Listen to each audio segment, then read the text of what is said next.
if we're not okay, nothing else around us is. And so it's a mindset and paradigm shift, and it takes a village to enact that.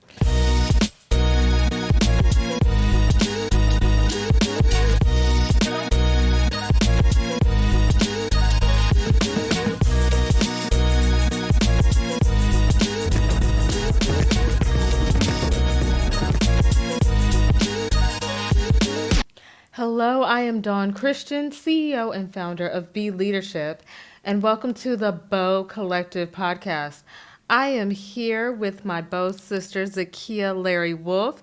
Hey, Zakiya, tell us who you are and what it is that you do. Hey, Dawn, I am so happy to be sitting down with you. I'm so happy to be talking to my BOW sisters and others.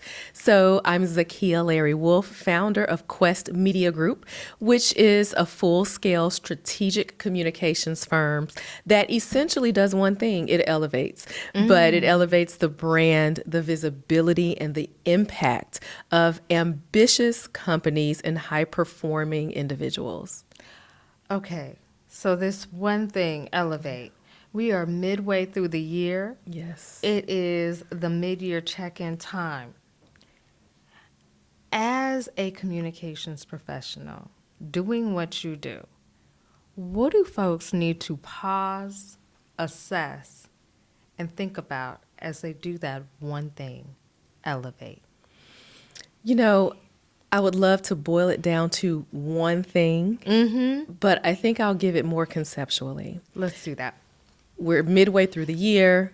If people are thinking about elevating, I think often businesses and companies think that they need to do more and they need to do it faster. One of the things that's very important to elevate your brand, your visibility, your impact is to lean into strategy.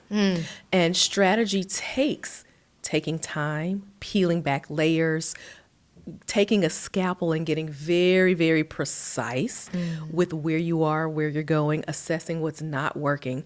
And I find that a lot of hard-driving leaders feel that taking time to strategize, even mid-year, feels like stopping or a pause.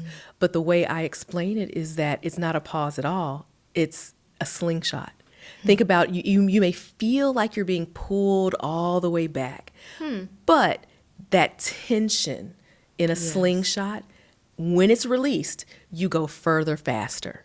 So don't think of it as a pause. Think of it as activating and pulling back your slingshot when you take that mid-year review of your strategy so that you do elevate your impact. That is so powerful. And just the image of a slingshot, really you being that rock that's right. being pulled against the tension, the things that tell you that you can't pause, that you can't take That's this right. time. And one of those things that I really want to kind of dig into here, because we're talking about Black women-owned businesses. So when we think about being Black women-owned businesses ourselves, there's some things that come to mind, right? We are strong. We have endured. We have done these things. But when we think about exactly what you're talking about, when we have to evaluate, when we have to pull the slingshot back and kind of take some space for perspective, why is that a challenge sometimes for us in our identity? So that's a multi-layered question. I love it. And I think that as Black women who own businesses, it could be a bit of a challenge because we're up against two things, perception and reality. And the perception of the Black woman in America is that we have to be 4 times as good to get half as far or half as much. The dichotomy in that is that the perception in a lot of ways is the reality. Yes. And so when we're in a scenario in which we feel as if pausing or taking time off could really run out some time on our clock or cause us to miss opportunities, I think it makes it very difficult and it almost elicits a bit of business anxiety, thinking we may miss out on an opportunity when actually taking that time to strategize, to be more strategic, to shore up and tie up some loose ends would be very beneficial. But I will also say, and this is me as a strategic communicator and the public relations side of me, the reputation management piece, is we've also bought into the culture that's very popular. We love living by hashtags now. And this was a while ago, but it's pervasive. Hashtag no days off, hashtag team no sleep, hashtag grind. These are all, in my personal opinion, as a Black woman who has recovered from burnout and still gets dangerously close to it and sometimes falls all off into it, we have been conditioned to celebrate toxicity and self-harm. And so when you couple the idea of celebrating working oneself into exhaustion, and that's coupled with the concept of I can't stop or I will lose, it creates a vicious cycle. And so I think it takes this is beyond bravery. This is a mindset shift, but it also takes community. So having sisters like the BOW, life-saving, but also really good team members, even great partners to say, your resting will not be the end of the world. If anything, if you're not okay, the business is not okay. Your team is not okay. Your family is not okay. So the virtue signaling of burnout is quite the opposite. If we're not okay, nothing else around us is. And so it's a mindset and paradigm shift, and it takes a village to enact that. You're saying some very powerful things about the humanity of running a business. And when we think about the humanity of running a business, we have to remember that the front part of that word, human, that we are human, we need and we are required to rest. We are human, we need and we require sleep. We are human and we need and require and deserve completely rest. But even so, in this conversation, and specifically when we're thinking about Black female-owned businesses, women-owned businesses, we are talking about something that is the internal communication, right? There's a strategy to internally communicate with yourself, especially when you get halfway through the year, right? It's kind of a milestone. And what I'm really hearing you say is, be in business, but break up with busyness. Without question. And I know that's one of the things that you help leaders and organizations do, to break up with the busyness. And what I love is how you framed this entire piece about the human being on the forefront, because one of the things that is vitally important to me, even when I'm working with clients, I may not be in change leadership, but one of the things that I really illuminate when I'm helping executives to define their brand and to craft their messaging and positioning, I start with them as a human first. I don't start with, unpacking and putting gloss or veneer on the title or the ambition. I first unpack who they are at their core, because your core doesn't change. Right. At my core, I'm a nurturer, I'm a protector. I can enact that in different areas of my life, but no matter where you meet me, that's pretty much what you'll run into. Showing up. That's who's going to show up. That is the human in me. Right. And it just so happens that I'm fortunate enough as an entrepreneur that I'm able to take my humanity as a nurturer, as a protector, and monetize it. Because strategic communications and reputation management is but what? Protecting brands. Yes. Is but what? Nurturing the growth of a business and nurturing their public image, right? And so, especially as entrepreneurs, often who we are at our core is baked into the foundation of the company. So if we neglect ourselves, in essence, we're neglecting the literal DNA of our companies. So if we don't have the discipline to care for ourselves, perhaps we have the foresight to care enough for our businesses that bear our fingerprints. Pick one, but at the end of the day, you will end up needing to take care of self first. Yes, discipline, discernment, and making the decision. That's right. To really tell yourself the things that you need to hear. Surround yourself in a community that can do the same. Right. And to be intentional about this, because guess what? Healthy humans make healthy organizations. That's right.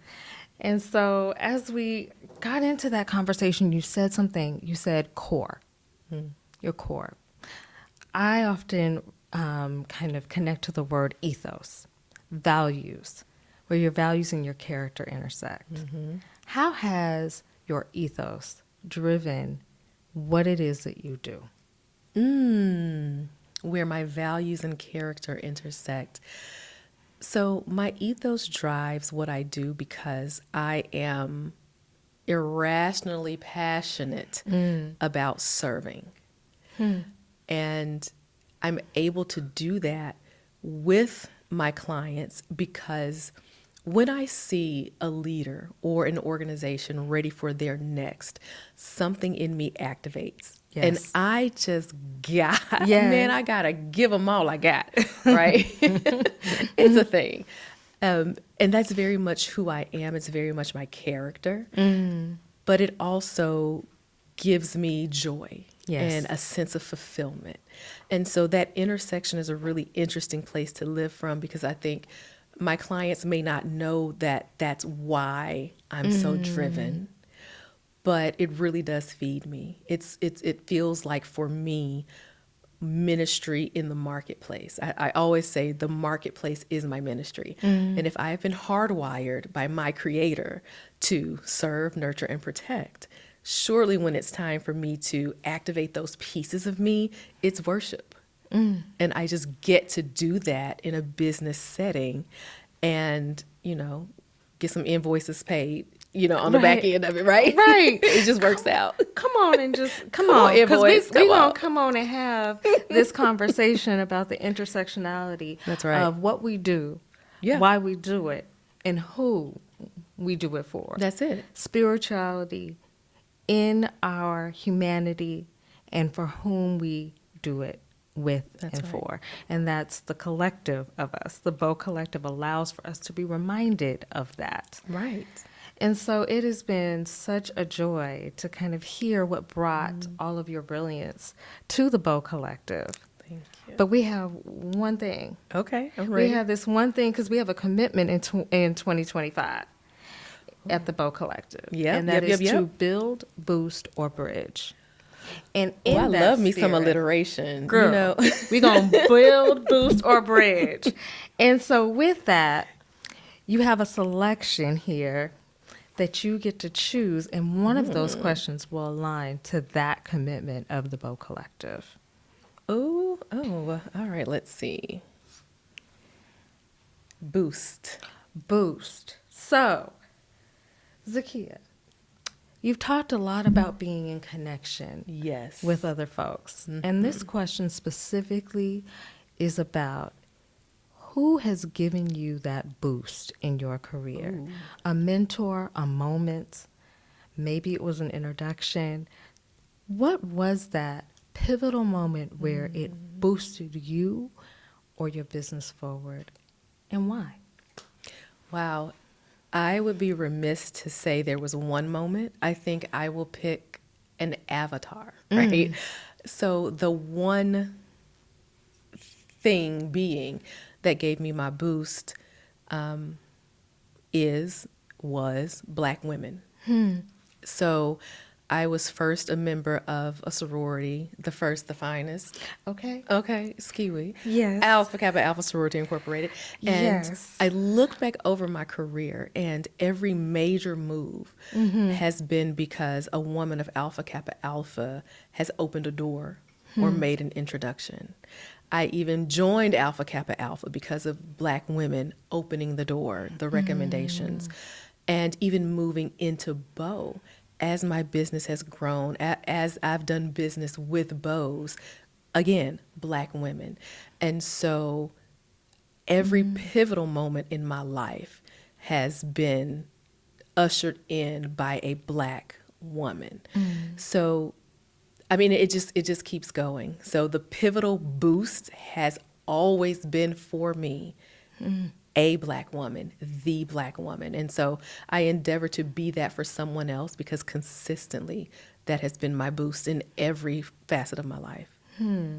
So your cup has been filled and it runneth over to kind of boost and build others over. And Without to be question. in double sisterhood with you. Double sisterhood, my AKA sister, my beau sister. My beau sister on Listen, the same day. on the inducted same on the day. same day. This runs deep. To sit here and honor with you. And it's funny enough that we had a life before this in the PR Exactly. communications world. Exactly. Where, again, we were championing the voices of Black women. Right. And so to have this come full circle, to have this conversation with you halfway through the year, to evaluate all that we are and are meant to be, what we tell ourselves, the communication is not just what we put out, but what we hold within. Zakiya, this has been amazing.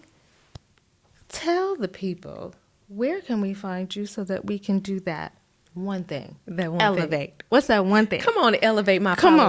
following Come on on. the Instagrams and the Facebookses. So I, on all platforms, Yes. I am at Zakiya Larry Wolfe. Zakiya is Zakiya. Don't be adding no H's. Don't be adding no two A's. Y'all love to remix Zakiya. But on all platforms, Zakiya Larry Wolfe. Thank you so much. And that's Wolf with an E, correct? Thank you. You know, and the Wolf is new, so I be forgetting how to spell it too. So yes, Zakiya and Zakiya Larry Wolfe, WOLFE. And please, by all means, check out questmediagroup.co. questmediagroup.co and get a sneak peek into, what we're doing in strategic communications and how I can help, boost your impact. Thank you so much. It's been a pleasure having you. Thank you. This has been awesome.